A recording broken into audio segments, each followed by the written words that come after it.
Everyone, we're here with the Alfred Hitchcock tier ranking, and I got every movie on here, 54 films, and I guess let's just start from the beginning with The Pleasure Garden, his first film, and now, not a big fan of like his super early ones here, don't think there's too many great ones, a lot of them are just silent films with nothing too special about them, or, I don't know, him trying to find his footing. But, starting in like the late 30s, I think his run of movies is one of the best ever. Like, seriously, from about right here to right here, like, all these movies are pretty great, to some of the best movies ever made. So, but let's start with The Pleasure Garden. For me, it's gonna be in the trash tier. Now, I don't think it's definitely not the worst thing he's done, definitely has worse, but it's just doesn't hold up to anything else he's done. Now, his second movie, The Mountain, kind of similar, and that's kind of just forgettable. Just only reason people remember it's because it's an early Hitchcock movie. So I'm going to put that a little above it, but in the trash tier. Now we have The Lodger, which is actually probably his first great movie here. And I do think it's going to be in the bottom of the great tier eventually, but I still think it deserves it. A Story of London Fog. This is his first run with his classic suspense, and you could see where he will go from The Lodger, but he's not really consistent in this era. That's the only one I would call anything great. Now The Ring is another one, kind of forgettable. Two boxers compete for the love of a woman. It's gonna be top. It's gonna be top of the trash tier for now, because I do think he does get better as he goes along, in terms of skill, but still not anything great. We have Downhill. I guess I'll put it between The Ring and The Mountain. I mean, it's like a romance, but without any of the suspense or. It's not the same, The Farmer's Wife, another one, not that great.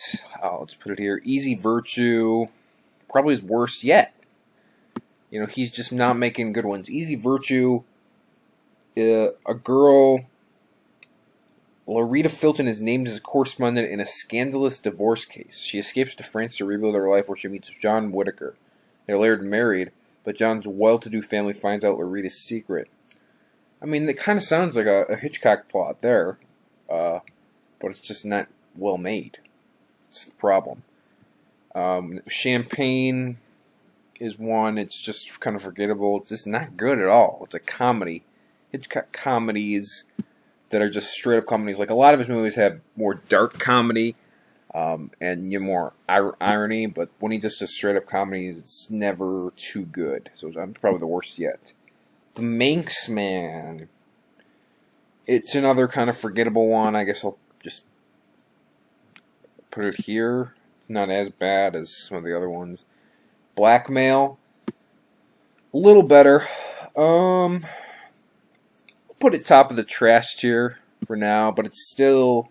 We're still in the 20s, and I think once we're in the 30s, then. Well, actually, maybe I'll put it bottom of the meh tier, because he is starting to get better and finding his style. But now we have Elf Street Calling, which is probably the worst yet. Just terrible. Juno and the Peacock, I think, is the worst Hitchcock film. It's a comedy / drama, and it's just bad. Now we have Murder. I mean, that sounds like a Hitchcock film right there, but for me, nothing special. The Skin Game. It's another one. It's just not good. We're still in the early era here. Rich and Strange. It's just another bad one.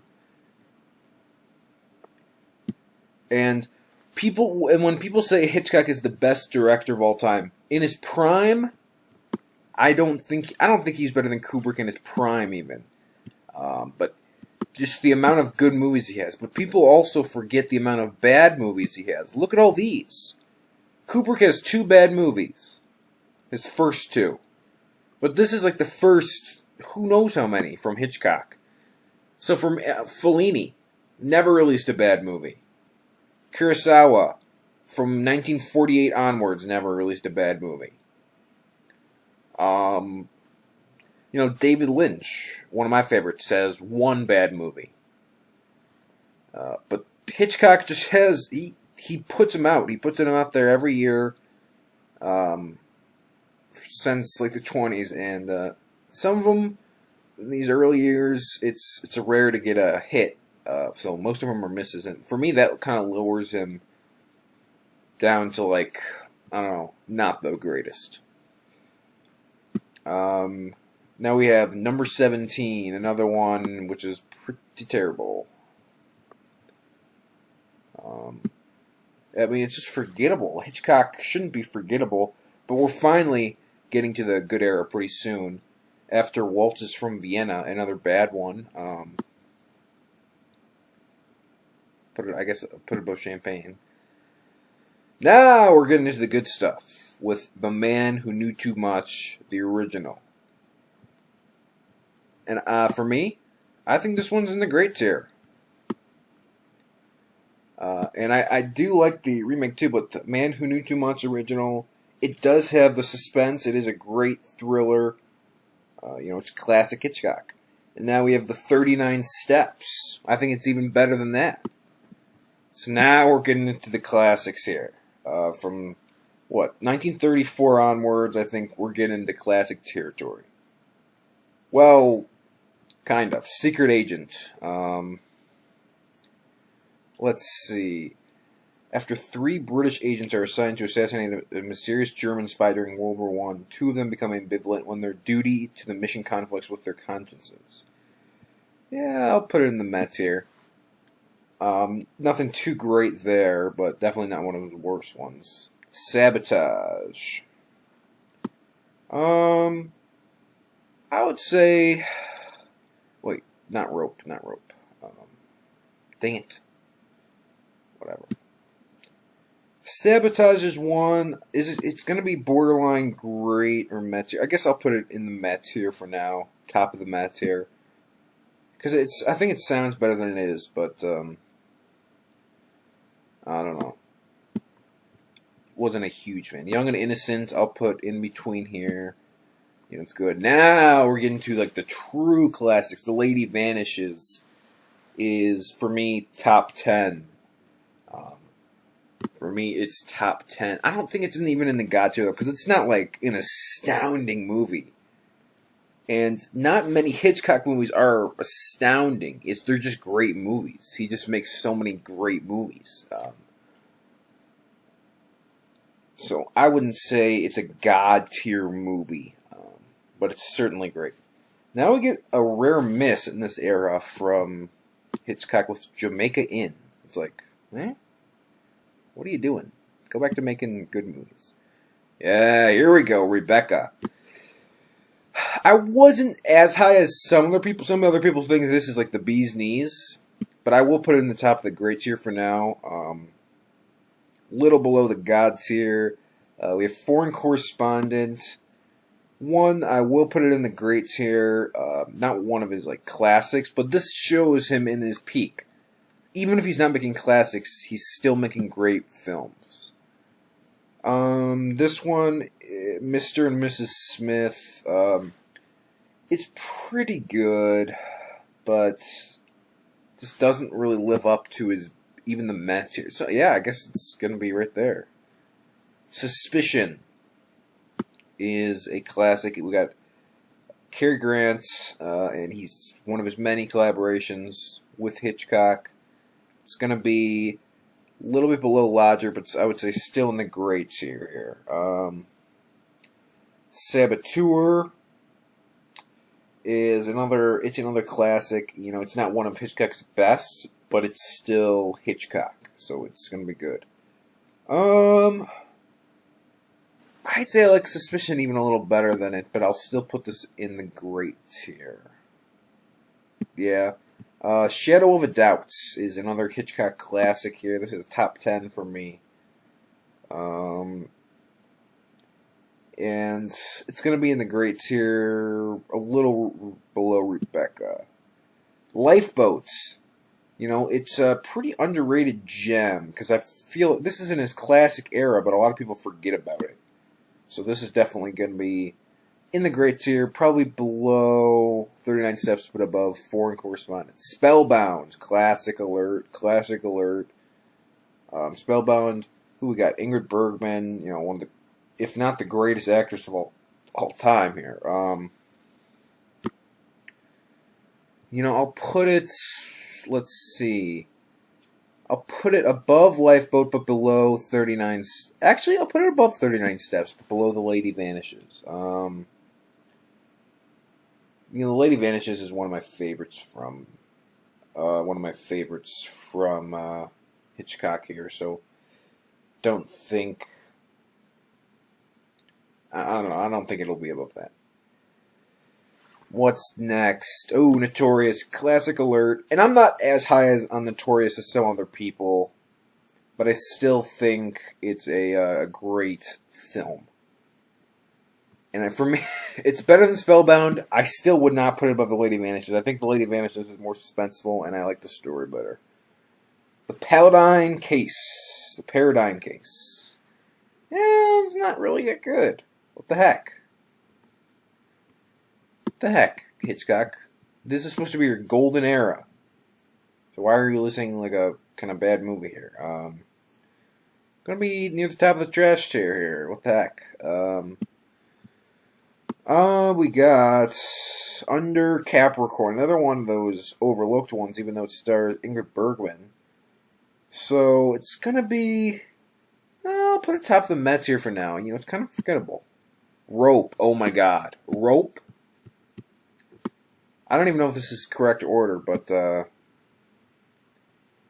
I guess it must be. But for me, Rope is in the God tier. I love the way it's filmed. You want it to look like one take. It's really just like 4 or 5 very long takes.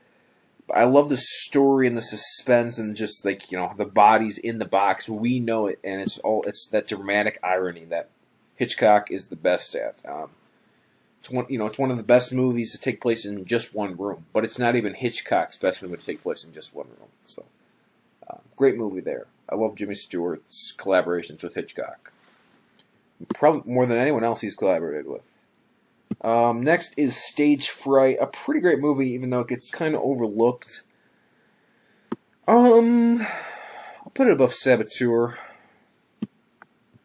Strangers on a Train, classic alert, classic alert. Put it a little bit below Rebecca, but above Shadow of a Doubt. Now, I Confess is one where even if it's Hitchcock not on the top of his game, it's still a great movie. Now we get Dial M for Murder, which is another Hitchcock classic. I like Dial M for Murder better than Rebecca. I mean, we're talking Grace Kelly here. I believe her first collaboration with Hitchcock. Let me check. Yeah, this is. Because she was only in like 4 movies with him. And she's just... Whew, she is amazing. And I wish she did more movies before she went off to become a princess. But really got to hand it to her here. What is next? Rear Window. Oh my God. Speaking of Grace Kelly, one of my favorites from Hitchcock. One of the all-time great movies. Just, you can't not like it. The suspense is Hitchcock at the top of his game. I mean, I'm trying not to spoil anything here, but some of the, like, I don't know. When Jimmy Stewart, there's a moment in the movie where you know that Jimmy Stewart is over his head, and it's just the moment of waiting. And, you know, that's Hitchcock at his best here. And, you know, it takes place in just one room, and he does so much with it. I'll be surprised if anyone watches this and doesn't love it, because it's just so good. So it's classic. Another classic, To Catch a Thief. I'll I'll put it a little bit below Notorious, but above Spellbound here. It's Grace Kelly at her best, and the story is pretty fun. It's got a little bit of everything in this one. Cary Grant, Grace Kelly, you can't go wrong. Trouble with Harry, a little bit overlooked because it comes between some major releases, but still a pretty great movie here. I'll put it below Lifeboat, but above Foreign Correspondent. Man Who Knew Too Much, classic alerts. I like this one a little bit better than the original. Maybe I have a Jimmy Stewart bias, but scenes like the big orchestra scene, it's some Hitchcock. It's Hitchcock at his best. So I like it better than Notorious, but I'll put it below The Lady Vanishes. The Wrong Man. It's just another great one. So I'll put it below Spellbound, but above 39 Steps. Oh my God, here we go. Vertigo. Well, just kidding. Yeah, Vertigo is Hitchcock's greatest work. I mean, where do you get started on Vertigo? It's such like a winding film. It really takes you. It takes you through this just kind of unraveling mystery that Jimmy Stewart has to that we find out with Jimmy Stewart, and it takes you into this greater conspiracy, and then how he, he forces the new girl to look like the other one, and it conspires in one of the greatest scenes in cinema history. The music, the kiss, and the camera spins around, and they're in a different place. Once she comes out of the closet there. It's a classic any way you look at it, but I think it's Hitchcock's best. Oh my God, this run of movies here, this trio. We get North by Northwest, which is one of the most exciting movies of all time. Probably the best spy movie of all time, even though he's technically not a spy at all. Cary Grant's so great in this one, and it has some of Hitchcock's best scenes in it. Obviously the plane scene, but even the auction scene, the fight on Rushmore, just so much great stuff here. It's a fun time to watch anytime. I think it's Hitchcock's most entertaining film. Next we have Psycho. This is a master of the craft at his peak here with these three. We get a genius performance from Anthony Perkins. We get just classic moments after classic moments with, obviously the shower scene, but just the big reveal in the end to, I already knew the ending before I watched it, but I won't spoil it here. Just in case you don't know it. It's pretty famous, though. Just the story itself, and the suspense that builds naturally throughout is something so tangible that I feel like only Hitchcock could do it. Next we have The Birds. I think it's a little overrated. I still think it's a great movie. But it is kind of like, really? Scary birds? But I'll put it above Spellbound, below To Catch a Thief. Marnie. Another underrated gem here with Sean Connery in Hitchcock. Put it above Foreign Correspondent, below Trouble with Harry. But I do like Marnie. Now, the Dark Ages. Some people say the Dark Ages start after The Birds. No, they start after Marnie. Torn Curtain's just bad. I don't know what happened to Hitchcock here, but it's bad. Topaz, even worse. Don't know what's going on here. But now, he brings it back with Frenzy. And probably the most underrated Hitchcock film because it's in that dark era. But it's a great movie. It's Hitchcock. It's classic suspense. What do you not like? What do you not like? Look at this plot. This is straight out of a Hitchcock film. After a serial killer strangles several women with a necktie, London police identify a suspect, but he's the wrong man. That's all you need. The plots for Hitchcock movies, Vertigo aside, are usually pretty simple. Like, Psycho, there's a messed up man at the hotel killing people. North by Northwest, a guy, these people are chasing this guy, thinks he's a spy, but he's not. Rear Window. Guy stuck in a room, looks out his back rear window, thinks he finds a conspiracy murder. Rope. Dead guy in a box, 2 guys killed him, have a party. Well, they find out. Like, stuff like that. It's just one-sentence explanations. The exception is Vertigo, which it's a pretty complicated plot. It's definitely more than one sentence to explain. But stuff like Frenzy, I think gets overlooked, and it's a pretty great movie. Finally, the final Hitchcock film, 76. We have Family Plots, which is decent. I wouldn't say it's completely like Dark Ages. Where does it go? I'll say it's in the top of the meds here, because I do appreciate that it's a pretty good film to end it here. But this for me is why Hitchcock ranks so highly in the directors. Just look at how many great movies he has. Let's see. 1, 2, 3, 4, 5, 6, 7, 8, 9, 10, 11, 22, 23. 23 great movies. Then add the God tier to that, 28. And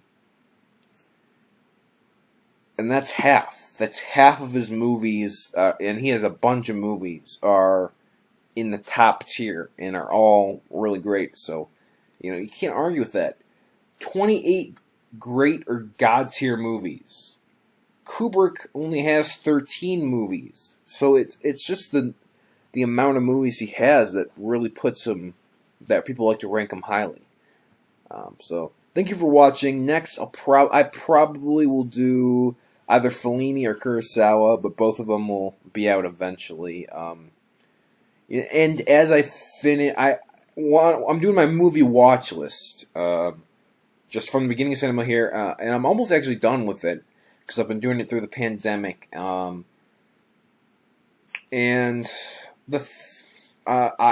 I do like a ranking of some of the more popular directors after I finish their movies, and this is one I did. I compiled this ranking. Sorry, I'm not doing it on the spot here. I did it on Letterboxd. You could go to my Letterboxd page. I am PizzaLord424 on Letterboxd, and you could look at my rankings, but I don't recommend it because it'll spoil the video. But yeah, I have some great videos planned, and I'm excited to do them.